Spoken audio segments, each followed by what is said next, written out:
Habang winawagayway ang watawat ng Pilipinas, hiyawan ng mga Pilipinong nanood ng tennis match ni Alex Yala sa 2025 SEA Games. Nakuha kasi ni Yala ang kanyang first ever SEA Games gold medal matapos ang kanyang straight set wins laban sa pambato ng Thailand at makakuha ng final score na 6-1 at 6-2. Sa kabila yan ng tila pagkadismaya ni Yala at reklamo sa ilang maling call ng line umpire.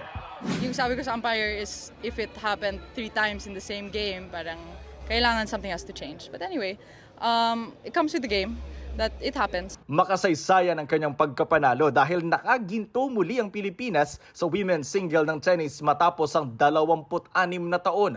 Kaya kahit si Ayala at ang kanyang mga kagrupo, hindi maitago ang saya. Masaya rin siyang sinalubong ng yakap ng kanyang mga magulang. Ibinahagi rin niya ang tagumpay kay POC President Abraham Bambol Tolentino na nagpasalamat kay Ayala para sa karangalan. Si Ayala emosyonal ng patugtugin ng lupang hinirang.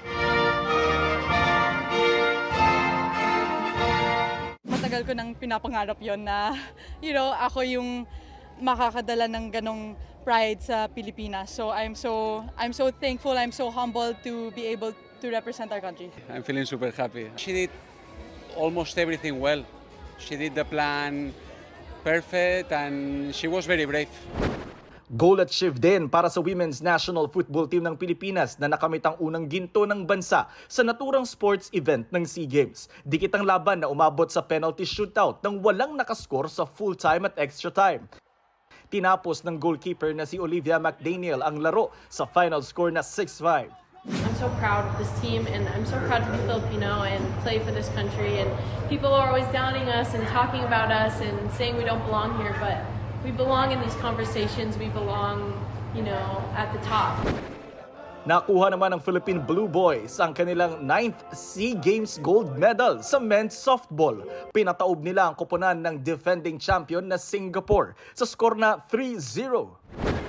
Umani rin ang medalya ang mga Pilipino sa iba't ibang larangan gaya ng Philippine Duathlon Mixed Relay Team na nakakuha ng silver medal. Nakaginto naman ang Team Pilipinas sa Flying Disc Ultimate Mixed Division.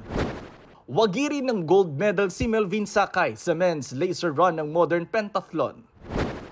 Gayon din si Denver John Castillo sa windsurfing men's under-19 IQ foil event. Bronze medal naman ang ambag ng Philippine men's foil team. Mula rito sa Bangkok, Thailand. Ako po si Jonathan Andal ng GMA Integrated News at Philippine Olympic Committee Media, ang inyong saksi. Mga kapuso, maging una sa saksi. Mag-subscribe sa GMA Integrated News sa YouTube para sa iba't ibang balita.